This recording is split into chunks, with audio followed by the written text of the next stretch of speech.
Boa noite, pessoal, tudo bem? Caio Araújo aqui falando para mais uma edição do Conexão FIS.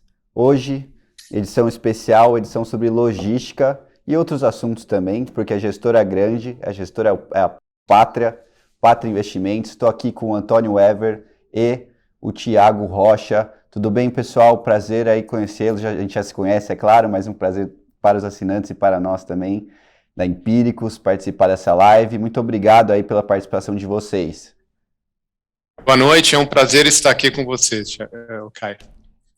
Boa noite, Caio. Obrigado pelo convite. Prazer estar falando com você. Espero que seja a primeira de algumas próximas. Legal. Eu que agradeço.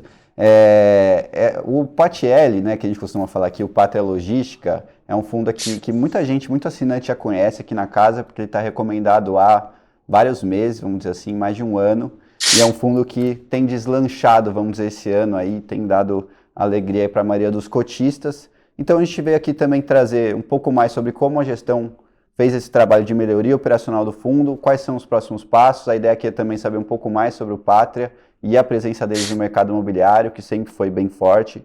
Então eu só queria começar pedindo uma breve apresentação da gestora e do fundo, para o Antônio, falar um pouquinho da estratégia. Se quiser também agregar alguma coisa depois, Thiago, fica à vontade. Com prazer. Boa noite a todos, novamente. O meu nome é Antônio Wever, eu sou sócio do Pátria e sou responsável pela área imobiliária do Pátria, que compreende tanto o imobiliário urbano quanto o imobiliário agrícola, ou seja, transações relacionadas a terras agrícolas. O Pátria é uma gestora que tem 33 anos, desde o seu início, lá atrás, em 88. Hoje nós temos 130 bilhões de reais em ativos sob gestão. Nós tínhamos 80 e fizemos uma aquisição grande o ano passado, da Moneda, que é a maior gestora chilena de investimentos alternativos.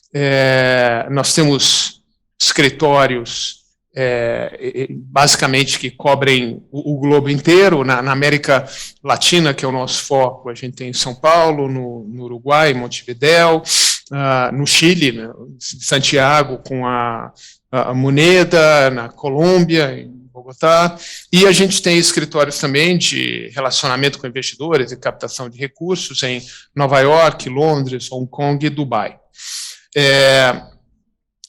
A vasta maioria desses 130 bi que eu mencionei, principalmente os 80 bi do Pátria, de investidores internacionais, grandes investidores institucionais, fundos de pensão, empresas de seguros, o que eles chamam de sovereign funds, e o que a gente tem tentado fazer no Brasil, principalmente na área de real estate, é migrar de uma estratégia que era mais focada em private equity, né, de captar o dinheiro no exterior e investir em fundos com um período limitado de tempo para obter ganho de capital, e a gente está cada vez mais tentando fazer a composição correta de passivo local com investimentos locais na área imobiliária.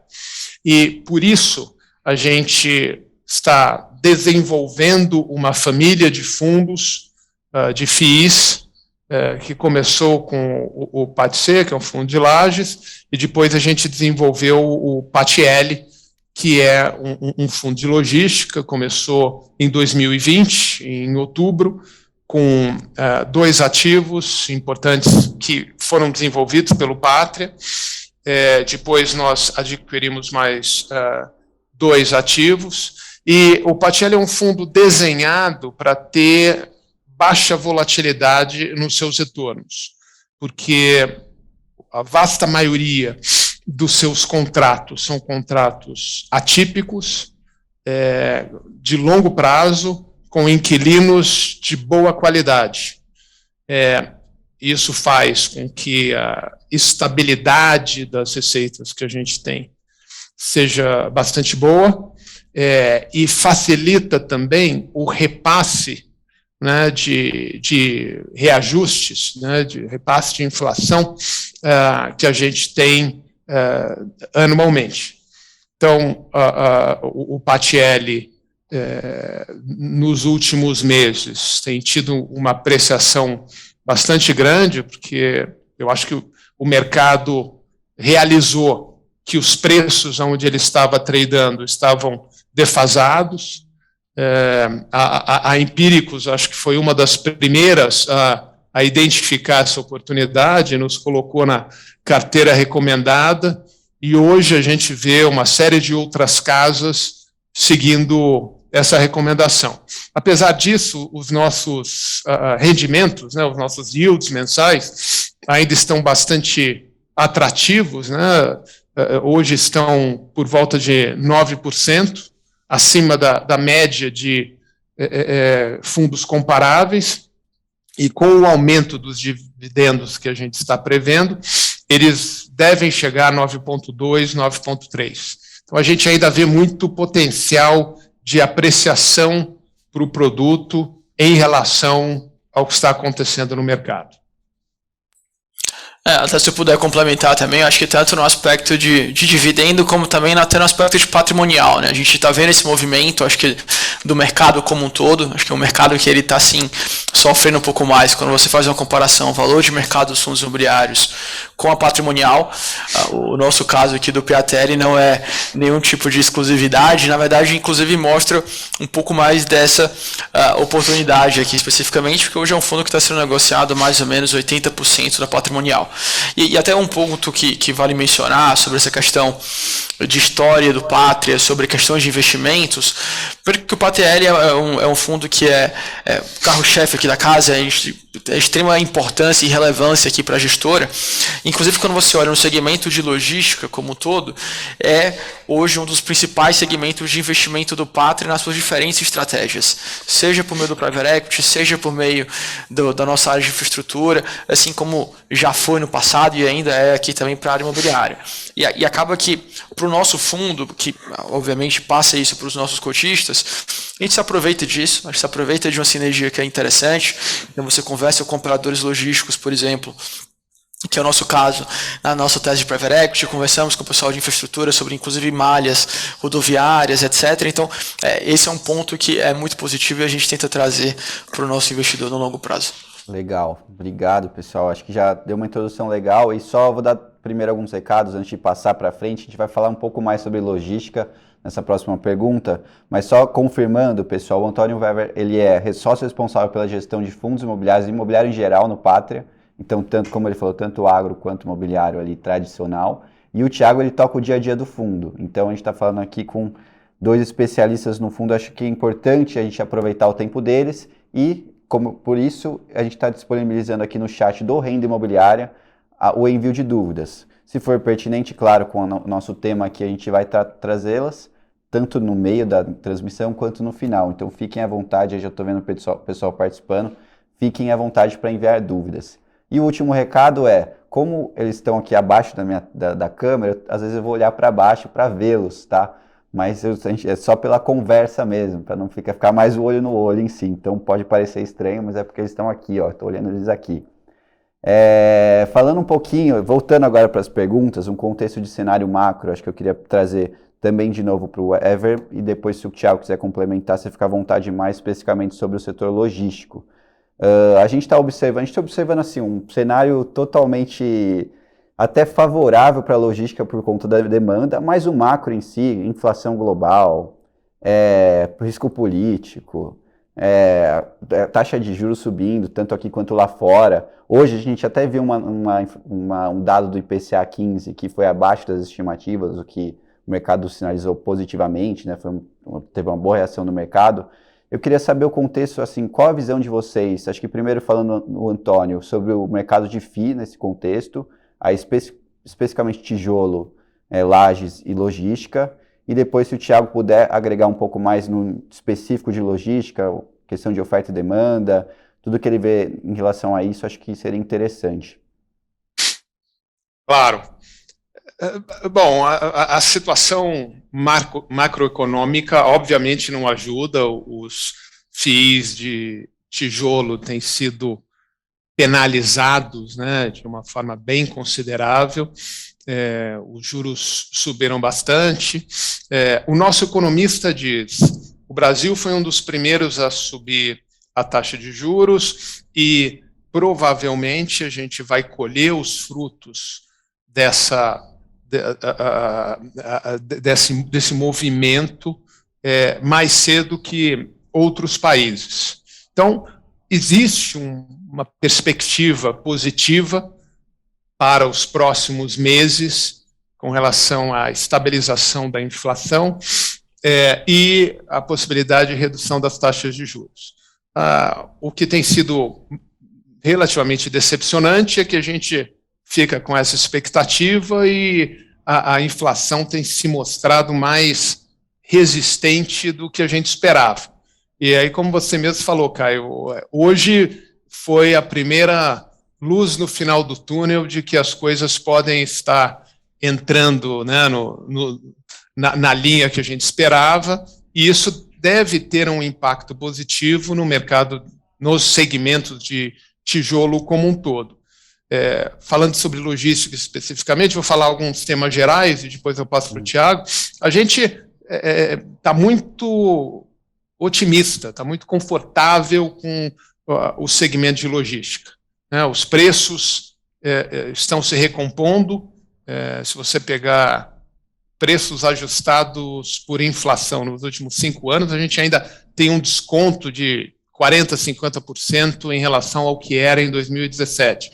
Vacância abaixo de 10%, apesar de todas as entregas. E-commerce explodindo e colocando pressão, né, na oferta, porque tem uma demanda crescente que a gente vê não só em São Paulo, mas nas diversas capitais brasileiras. Então, todos esses fatores fundamentais nos fazem crer que o mercado de logística está aquecido, e isso deve gerar uma série de oportunidades para fundos como o nosso. Agora eu passo para o Thiago para falar mais especificamente do Patielli. Não, tá claro. Acho que até vale mencionar um pouquinho do link com esse momento de logística com o nosso fundo. E acho que até fazendo um pequeno adendo no aspecto de mercado, acho que esse até é um momento diferente, né, cara? Acho que do que a maioria dos investidores de fundos imobiliários, inclusive, estão acostumados. Quer queira, quer não, acho que o nosso mercado de fundo imobiliário é um mercado recente. Claro que já existe há alguns anos, mas o principal crescimento, seja de número de fundos, seja do número de investidores, seja inclusive do tamanho aqui dos próprios fundos, ele aumentou bastante nos últimos 3 anos, e o movimento que a gente, por exemplo, acompanhou em 2019 foi um movimento muito positivo. Você viu a valorização alta dos fundos imobiliários. Acho que agora é um momento que é diferente, é um momento que você vê uma desvalorização por outro lado, mas também acho que até na ponta, como investidor, acaba sendo também uma oportunidade para você entender um pouco mais a gestão, entender um pouco mais o que é portfólio, entender o movimento que você consegue fazer nas diferentes classes de ativo, e aí não só falando de logística, onde que você prefere se posicionar. Então, para o mercado, pelo menos a nossa visão aqui é que eu acho que existe, inclusive nesse momento que é um pouco mais de turbulência, certas lições a serem aprendidas, e até para o mercado investidor também um entendimento melhor aonde quer alocar os seus recursos. Então, acho que isso, de certa forma, também pode ser positivo aqui para o mercado no longo prazo.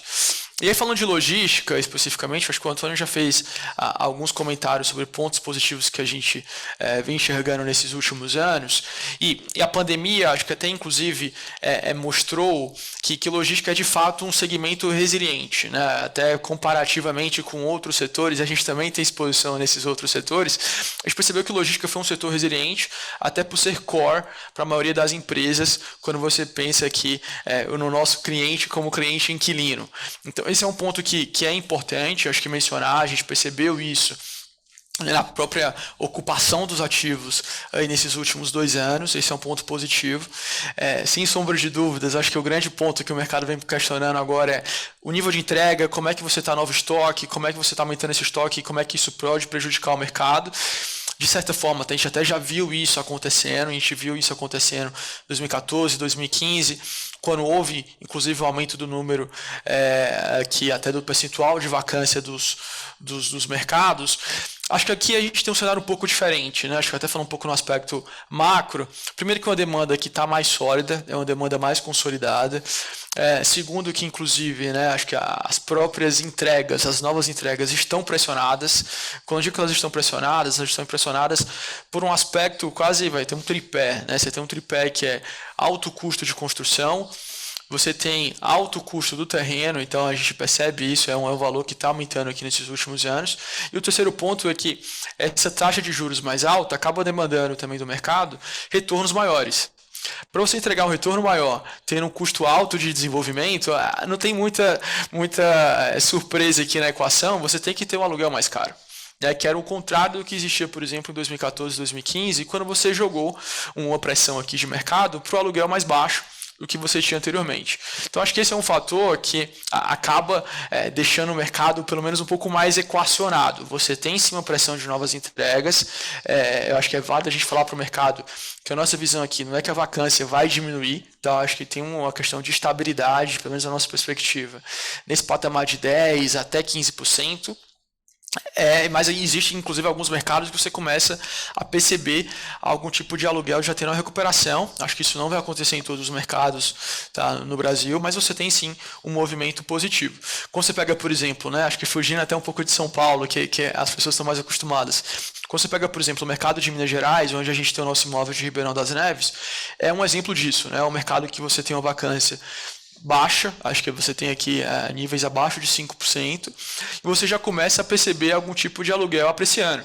Você tinha um aluguel há alguns anos atrás para galpão seco, né, por volta de 20 até 21 reais o metro quadrado, e hoje você já vê algumas demandas surgindo por volta de 25 reais o metro quadrado. Claro, isso não vai acontecer com todos os mercados, você tem outras regiões que estão mais pressionadas, mas sem sombra de dúvidas, eu acho que isso faz parte, inclusive, do trabalho de gestão aqui do nosso lado também, das outras gestoras, de identificar quais são os melhores posicionamentos que a gente pode ter. E aí, no aspecto de demanda, e até falando o que é que dá um pouco de conforto nisso, né? Quando você olha números do ano passado, houve sim já uma grande entrega de estoque, você entregou mais de 2 milhões de metros quadrados de estoque, mas também houve uma grande absorção. É um mercado que absorveu aí 2,5 milhões de metros quadrados. Esse é um número que é relevante. Você vê, inclusive, algumas companhias abertas, aí não falando só dos nossos exemplos aqui, mas você pega uma companhia aberta, você pega um log CP, você tem um grande nível, por exemplo, de pré-locações. Nessas entregas já sendo realizadas com um bom nível de pré-locação dos inquilinos, por volta de 70%, 80%. Isso dá segurança maior para o mercado. E, inclusive, no aspecto de logística, eu comentei que era core, e a gente vem percebendo nas nossas interações com os inquilinos. A matriz logística aqui de custo, quando você pensa em e-commerce, você pensa exatamente aqui na entrega final para o cotista, é muito relevante. Você pega, por exemplo, o Mercado Livre anunciou com a Gol recentemente uma parceria para fazer entregas no Nordeste, Norte e Nordeste, para diminuir o prazo de entregas deles, de 8 para 2 dias. Você vê uma Bev, por exemplo, fazendo um investimento em transportadora. Então, isso são os diferenciais que você vê o mercado preocupado com isso. E o imobiliário, sem sombra de dúvidas, aonde você está localizado, em qual malha logística você está posicionado, faz toda a diferença para isso, para as empresas, e por isso que a gente tem esse conforto com o mercado, apesar de, obviamente, a gente ter que saber se posicionar nesse momento, né? Legal, não, legal. Acho que assim, essa foi uma resposta bem completa. A gente falou de vários pontos aqui que são bem favoráveis ao setor logístico e que reforçam também a nossa posição aqui como empíricos. A nossa carteira recomendada tem uma posição sólida no setor, né? Não temos só o Patielli como uma encomendação, temos uma posição interessante no setor, que hoje a gente tem fundos negociados a custo de reposição, que estão com uma ocupação elevada. O Patielli, por exemplo, tem 100% da carteira ocupada. Você tem uma absorção líquida do setor super positiva, como o Thiago falou, yields interessantes, como de novo é o caso do Patielli, que está pagando mais ou menos 9%, e deve aumentar aí marginalmente seus rendimentos até o final do ano. Então, tudo isso contribui para um sentimento favorável na nossa visão para o setor, mesmo que a volatilidade do curto prazo atrapalhe um pouquinho, né, a variação da cota no dia a dia. E até comentando um pouco pela questão de demanda, oferta e demanda, uma curiosidade, por acaso hoje, eu estava analisando mais o resultado da Prologis, que é uma líder mundial ali de galpões logísticos, né? E foi um resultado, na verdade, da semana passada, que veio com números interessantíssimos, tanto de repasse de aluguel, same store rent aí recorde, nível de ocupação também altíssimo, na casa de 97%, e alguns comentários da gestão me interessaram bastante, tanto quanto essa questão de a melhora na cadeia de suprimentos, né, essa cadeia de suprimentos tendo que se aperfeiçoar, isso agrega mais importância para o galpão logístico no final das contas, e também que ainda ela não foi ajustada, né, nem no Brasil, nem nos Estados Unidos. Lá nos Estados Unidos, você pensar em nível de estoque sobre vendas, ainda está 10% abaixo, vamos dizer assim, na média. Então a gente está vendo bons resultados, apreciação dos aluguéis, e ainda assim a gente não tem um ambiente normalizado em termos econômicos aí para o setor logístico. E acho que isso é um ponto importante assim para curto e médio prazo para o setor, mesmo considerando um nível de oferta mais elevado, né, para o Brasil em si. Agora eu queria falar um pouquinho mais do fundo, até, Thiago, se quiser comentar um pouquinho mais sobre as últimas movimentações, como você está no dia a dia do fundo. Acho que desde o ano passado, acho que a principal questão era a área vaga no Ribeirão das Neves, que estava sendo remunerada por uma renda mínima garantida, e também tinha um valor ali em caixa que deveria ser aplicado aí, estava em caixa e seria aplicado aí em outros galpões, e no final foi, né? Então eu queria que você comentasse principalmente sobre esses dois pontos. Claro, o Antônio, se quiser agregar alguma coisa, você fica à vontade. Não, por favor, claro. Eu acho que até vale mencionar, tá, Caio, assim, um pouco desse histórico, né, que você mencionou, acho que da linha do tempo das transações. Acho que o primeiro aspecto, tá, que até como gestor a gente está cada vez mais tentando nos aprimorar, é o contato com o mercado, é o contato com o nosso investidor. Acho que o Antônio mesmo mencionou o grande ponto que a gente já tinha um relacionamento com investidores institucionais, e entrando no mercado de varejo, entrando no mercado de fundos imobiliários, cada vez mais a gente quer estar próximo do público investidor, do nosso público de varejo, e até inclusive essa oportunidade de estarmos falando aqui é ótima para isso. E, sem sombra de dúvidas, a gente espera que isso também passe cada vez mais o racional positivo que a gente enxerga para o fundo, tanto atualmente como também no longo prazo. Acho que esse é um dos aspectos que a gente vem tentando atuar cada vez mais próximo. Inclusive, convido aqui todos os investidores ou quem eventualmente está olhando aqui o nosso fundo pela primeira vez, mandar perguntas, seja aqui pela live, ou seja pelo nosso mailing do fundo. Acho que isso é muito importante. Esse é o primeiro aspecto, tá? Mas aí, falando exatamente sobre a estratégia do fundo e as movimentações que ocorreram, nosso fundo iniciou em agosto de 2020, né? Um fundo que a gente fez uma captação de R$500 milhões. As primeiras aquisições do fundo já foram os ativos de Ribeirão das Neves e Itatiaia, então ativos que a gente acredita bastante aqui em termos de estratégia, tá? São ativos classe A+, inclusive, que é parte da nossa estratégia de investimento. E além de ter classe A+, você tem inquilinos que corroboram aqui bastante com a nossa tese de dar uma previsibilidade e resiliência dos dividendos para os investidores. Você tem, por exemplo, o Grupo SEB, multinacional francesa, com mais de 8 bilhões de euros de faturamento anual, que é o nosso inquilino em Itatiaia. Você tem a BRF, que é inquilino em Ribeirão das Neves, que também dispensa comentários. Então foi assim que a gente iniciou o fundo. Depois do nosso início, a gente tinha assim uma posição em caixa por volta de 15%, tá? Isso é uma posição de mais ou menos R$70 milhões. Essa é uma posição que desde o início a gente já estava trabalhando ativamente para compra de ativos, né, compra de imóveis no fim do dia, mas acho que existiram inclusive no aspecto de estratégia algumas condições de contorno.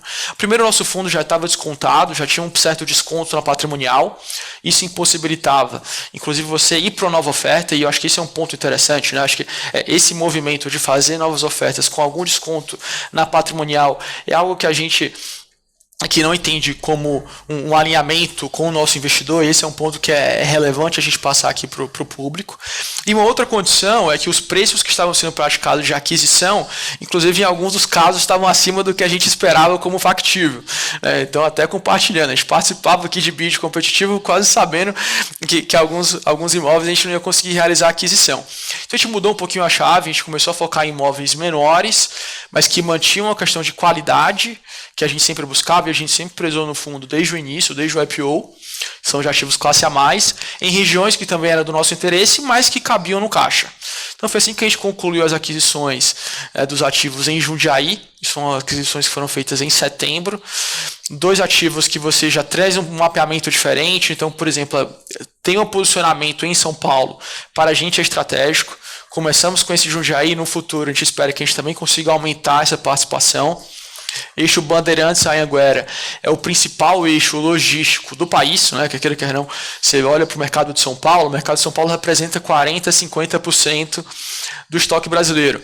Quando você olha entre os eixos do mercado de São Paulo, o eixo Bandeirantes Anhanguera também representa quase 50%.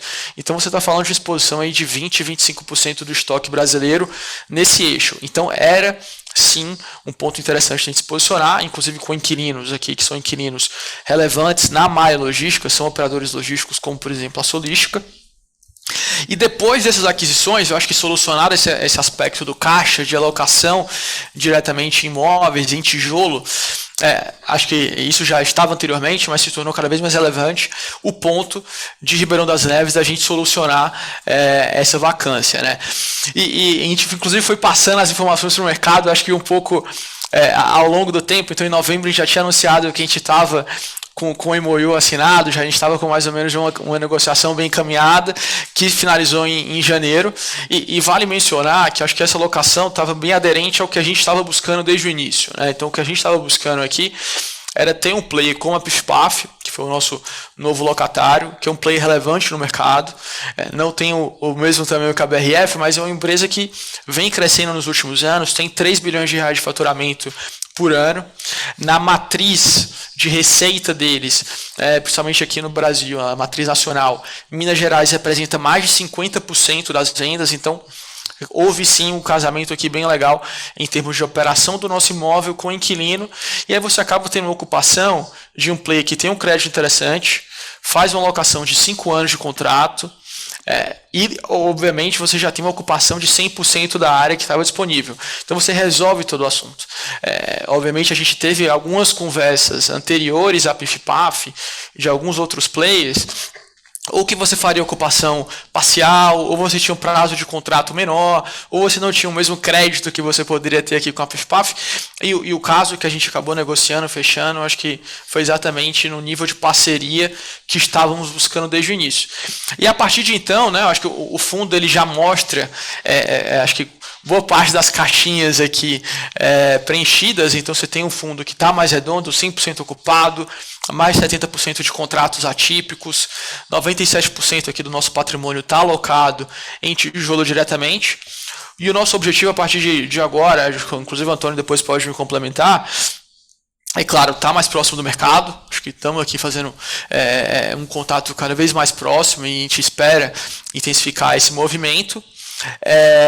No passado, tá, a gente inclusive estudou algumas opções de alavancagem, tá, então de fazer aquisições com alavancagem.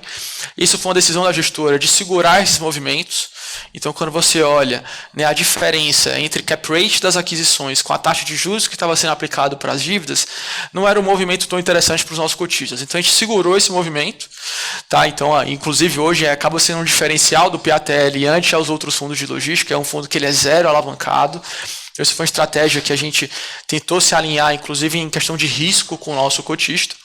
Mas eventuais movimentos de reciclagem do portfólio, alguma venda de ativo, mesmo que seja algum tipo de venda parcial, para a gente aumentar e comprar novos imóveis, possa ser interessante, porque você acho que aumenta a diversificação, entra em novas regiões, traz novos inquilinos, e isso, sem sombra de dúvidas, pode ser positivo para o nosso cotista. Tá?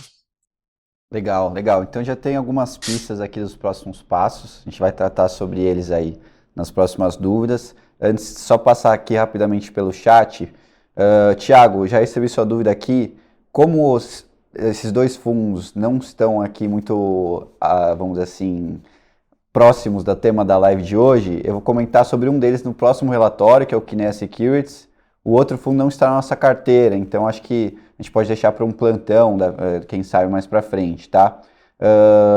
William, já vou fazer sua pergunta também em breve, e a do Marcos também eu vou fazê-la em breve, então fiquem aí mais um pouquinho que eu vou fazê-las. Antes disso, eu acho que o Thiago tocou num ponto importante, que é a questão da alavancagem. Vocês citaram no relatório, inclusive, que é um dos diferenciais hoje do fundo em relação a indústria como um todo. Acho que tanto na parte de lajes corporativas quanto em logística, boa parcela das gestoras realizaram alavancagens aí nos seus portfólios para comprar novos ativos, dado que não tivemos umas janelas de captação muito interessantes via mercado, né?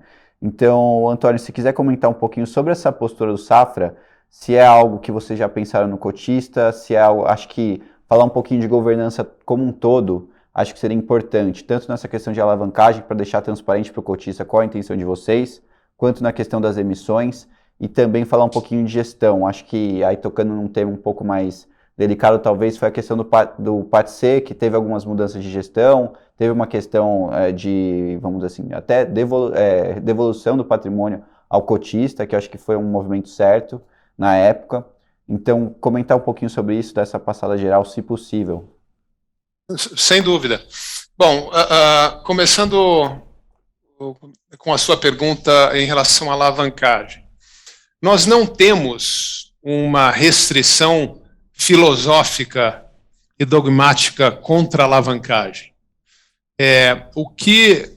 A análise que a gente fez nos últimos vários meses foi quanto custa para o Patielli tomar dívida em relação às aquisições possíveis no pipeline, e a gente tem um pipeline robusto, que a gente mantém muito ativo, e a decisão que a gente tomou é que, com as perspectivas de aumento de inflação, de aumento de taxa de juros, a gente estaria assumindo um risco grande, número 1, de pagar muito por essa dívida, e número 2, na hora de você começar a cumprir o seu cronograma de amortizações, você ter dificuldades porque você não consegue fazer uma emissão para pagar essa dívida e você tem que renegociar, etc., como está acontecendo com vários fundos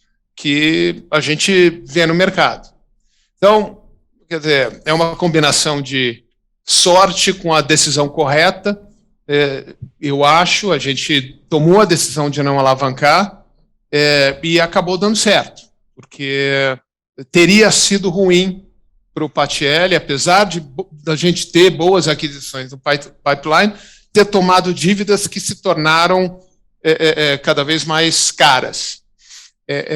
Eu acho que é importante também mencionar que em situações de mercado de maior estabilidade, de menor inflação, de menor taxa de juros, o Patielli tem uma capacidade de alavancagem razoável, porque a gente tem mais de 70% dos nossos contratos são atípicos, que vencem depois de 2025, com inquilinos de primeiríssima qualidade. Então, pegar um pouquinho desses recebíveis todos e transformar numa dívida não seria o fim do mundo. Se houver custos atrativos e oportunidades de aquisição também atrativas, a gente pode considerar. Hoje, a gente não está fazendo pelas razões que eu mencionei. Reitero o ponto do Tiago a respeito de não fazer emissões com a cota descontada. A gente não quer, a gente está aqui no longo prazo. A gente quer estabelecer uma relação de confiança com os nossos cotistas e entregar tudo aquilo que a gente prometeu e estamos entregando. A gente não controla o valor da cota, mas a gente controla os dividendos que a gente distribui e tudo que a gente prometeu a gente está entregando. Então, não vamos crescer, não vamos pagar o preço do crescimento para o nosso cotista através de emissões contadas, porque a gente não acha que essa é a melhor abordagem no longo prazo. Estamos monitorando e desenvolvendo constantemente o pipeline, temos boas oportunidades de aquisição, e o Tiago também mencionou um outro ponto que eu acho que é interessante. Dado o aquecimento em alguns segmentos do mercado logístico, a gente tem sido abordado por alguns investidores, principalmente estratégicos, a respeito de compras pontuais no nosso portfólio. Se o preço que a gente conseguir negociar com relação a uma potencial venda de parte do portfólio for atrativo e se tivermos do outro lado aquisições atrativas, a gente pode considerar uma reciclagem parcial do nosso portfólio, e a gente está constantemente trabalhando nisso. Aí, mudando de assunto, né, você mencionou o PATC. O PATC, que é o Fundo de Lajes Corporativas, foi o primeiro fundo FII do Pátria. Ele sofreu, e aqui a gente tem que fazer o meia-culpa também, né? Ele sofreu muito porque nós captamos, né, numa segunda rodada de captação, não foi no IPO, a gente captou um volume razoável num mercado que estava efervescente, exuberante, né, no começo de 2020, e 2 meses depois a gente teve a pandemia,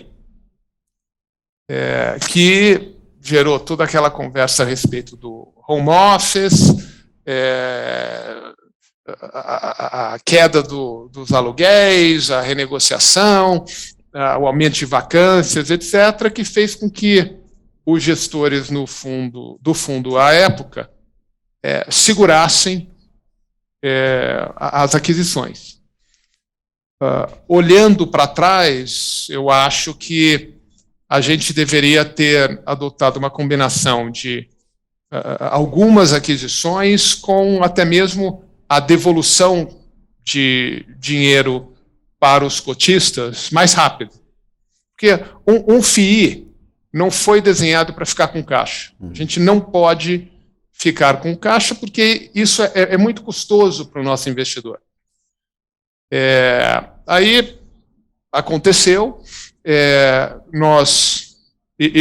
eu pessoalmente assumi o PATC em 2021, houve uma reestruturação, aí a gente tomou a decisão de investir em 3 ativos e eu tomei a decisão de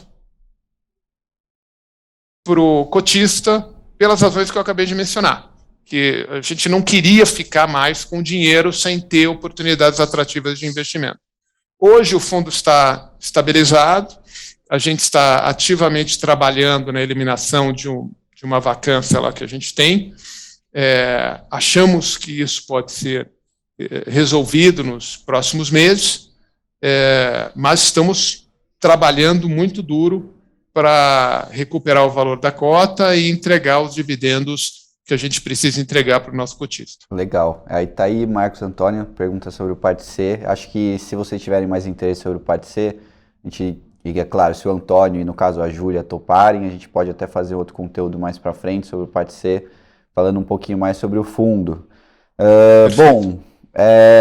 Falar um pouquinho agora sobre próximos passos, Thiago, porque você já mencionou, acho que essa questão do giro do portfólio já está ficando mais clara, porque os dois mencionaram, parece que tem gente atrás dos ativos, então é algo para ficar de olho, eventualmente é um lucro aí extraordinário em cima de um imóvel.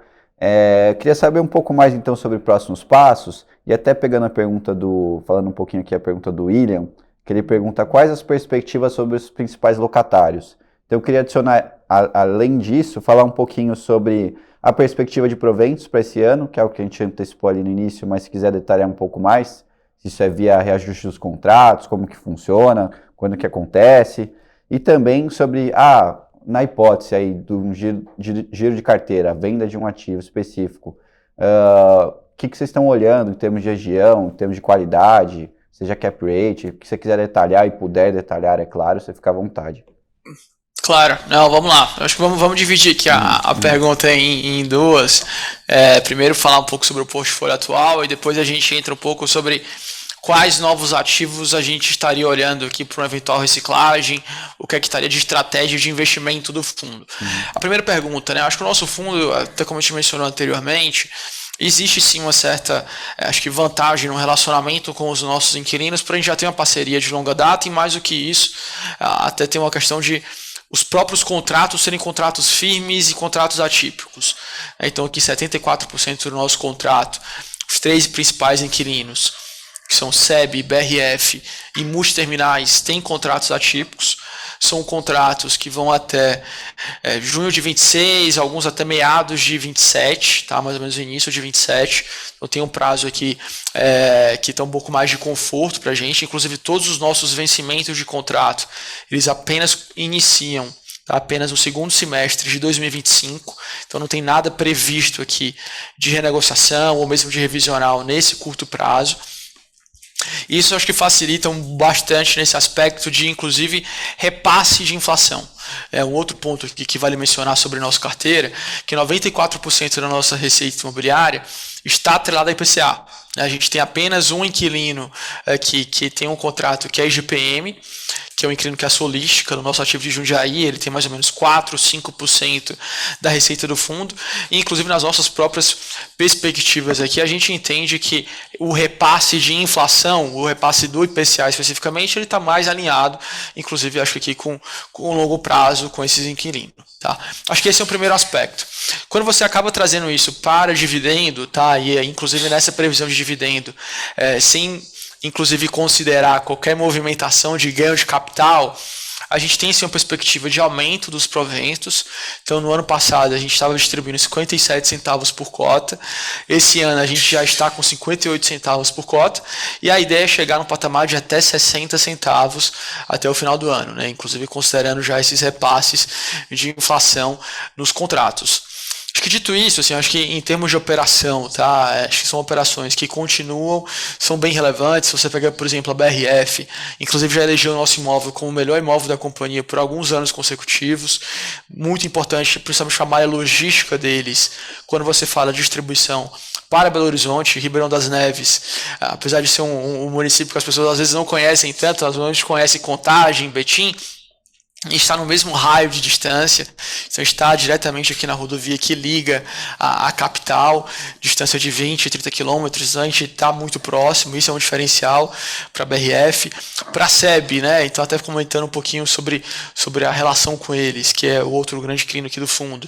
Eles são proprietários de uma indústria que é do lado do nosso galpão logístico, então além do contrato atípico, quando você pensa no longo prazo, eles têm uma coragem muito relevante na região de Itatiaia, né? O nosso próprio galpão logístico é um galpão que é AAA e tem uma conexão direta com o galpão industrial deles. Eles têm a produção, têm a fabricação e já tem uma ponte que liga os dois imóveis aqui, conectam e você facilita muito mais a logística de distribuição. Então, acho que essas parcerias e esses pontos, né, a própria força do contrato facilita nesse aspecto aqui de gestão. Tá? Acho que essa é uma linha geral aqui dos nossos inquilinos. E aí entrando um pouco na segunda pergunta, né, onde a gente estaria aqui pensando em fazer novas aquisições, inclusive considerando a eventual reciclagem. Acho que o primeiro ponto, a gente adora acho que as regiões que a gente está hoje posicionado, acho que tem um movimento interessante, são ativos que a gente confia bastante no longo prazo, mas até pensando um pouco em o que é o próximo passo, o que é que o Patielli precisa melhorar, e isso eu acho que a gente precisa ter essa visão crítica, né? Não é uma visão que o fundo está ótimo, 100% preparado, acho que não, a gente tem uma visão crítica que a gente quer sim aumentar a diversificação para o nosso cotista, né? Então, no limite, a gente quer ter novos imóveis, a gente quer ter novas regiões, quer ter novos inquilinos. Então, é importante aqui a gente aumentar a diversificação, seja em aspecto de região, seja, por exemplo, em aspecto de tipologia de contrato. E aí, entrando um pouco nesse gancho, o que eu diria, tá, cara, eu acho que existem algumas regiões específicas, como eu mencionei com as aquisições de Jundiaí, São Paulo é um estado que a gente quer aumentar assim, a exposição. Hoje a gente tem mais ou menos 10% do portfólio em São Paulo, e São Paulo representa 40%, 50% do estoque brasileiro. Então faz todo sentido a gente aumentar aqui a posição no estado. Obviamente é um estado amplo, então tem eixos e eixos aqui para a gente fazer a entrada. Acho que existem alguns eixos aqui mais próximos a capitais que estão mais protegidos, tá? E que vale vale a pena a gente entender como é que está esse nível de nova entrega, como é que você está, o comportamento de aluguel no longo prazo. Você pega, por exemplo, a região de Guarulhos, sem nem mencionar que a gente está olhando nada especificamente lá, mas falando sobre a região, é uma região que já vem inclusive aumentando o aluguel nesses últimos 2 anos. Você estava praticando R$22 o metro quadrado e hoje você começa a praticar 26. Então são movimentos como esses que a gente tenta perceber e antecipar para fazer uma alocação. O outro aspecto, tá, regiões de fora São Paulo, a gente também olha outros momentos, então acho que existem outras localizações que a gente pode estar posicionado nessa visão de longo prazo. Em aspecto de ativos, a estratégia do fundo continua sendo investimento em classe A+, tá? Acho que esse é um ponto importante para mencionar, ainda mais por ser um fundo perene. E a gente vislumbra aqui, inclusive, eventualmente, a gente consegue trazer inquilinos mais voltados para a logística, inquilinos que eu posso trazer mais contratos típicos também, já que a gente já tem um grande percentual de contratos atípicos, e esse mix é interessante para o fundo, até para você conseguir ter eventuais ganhos maiores no longo prazo. Então, eu diria que esse é um overview geral do que hoje a gente está olhando aqui de portfólio. Tá? Beleza, super completo. Eu queria até adicionar, pessoal, só para também, antes de encerrar, falando um pouquinho sobre o case do PATL, o PATL, o Pátria Logística, que a gente adicionou ali no ano passado. Acho que a ideia foi entrar num player logístico que na época estava descontado perante os desafios que a gestão tinha, que no caso era alocar os recursos, também locar essa área do Ribeirão das Neves. Elas foram bem concluídas, todos esses 2 desafios foram bem concluídos, a gente acreditou na gestão, conversou com eles, falou bem sobre o produto em si, que é o PATL, sobre os ativos, e o fundo tem performado super bem. E nesse sentido, mas ele ainda está descontado, né?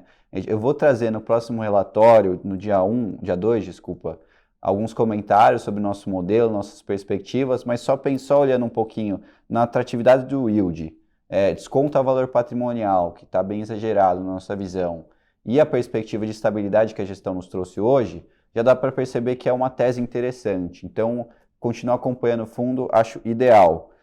Também, no próximo relatório, também trarei alguns insights sobre o setor logístico, acho que vale a pena atualizar, inclusive alguns pontos que citamos aqui. Então, fica a recomendação na segunda-feira. Sairá. Bom, eu queria agradecer tanto o Antônio Wever quanto o Thiago Rocha, foram muito solícitos aqui em participar. O canal continua aberto aí, sempre que quiserem bater um papo aqui com a gente da Empíricos e com os assinantes, só falar. Foi um prazer, eu agradeço bastante a vocês. Caio, muito obrigado pela oportunidade, foi um prazer falar com você e seus assinantes. E a gente está à disposição. Se houver dúvidas adicionais ou necessidade de conversas adicionais, por favor, não hesite em nos ligar, porque uma parte do trabalho que a gente está procurando fazer junto ao mercado é comunicação. Explicar o que a gente está fazendo, ser o mais transparente possível, para fazer com que as pessoas percebam o valor que a gente está enxergando no fundo, as razões pelas quais a gente enxerga esse valor, e incorporar comentários e críticas para cada vez melhorar mais. Então, muito obrigado. Obrigado, Caio. Obrigado pelo espaço. Acho que obrigado também a todos os ouvintes e assinantes. E mais uma vez, eu deixo a porta aberta aqui da casa para qualquer tipo de dúvida. A gente está num contato muito próximo e cada vez mais passar aqui a nossa visão, seja macro, seja no micro também do fundo. Então, isso é importante para a gente. Obrigado pelo espaço mais uma vez. Valeu, pessoal. Obrigado também a todo mundo que está participando aí no chat, todos os assinantes que acompanharam. A gente fica por aqui, Conexão FIIs. Vamos ver qual que é o próximo. Enviem sugestões aí de setores, de fundos que queiram conversar aqui com a gente, que a gente traz, a gente faz esse esforço aí. Um abraço, pessoal, e até a próxima. Boa noite.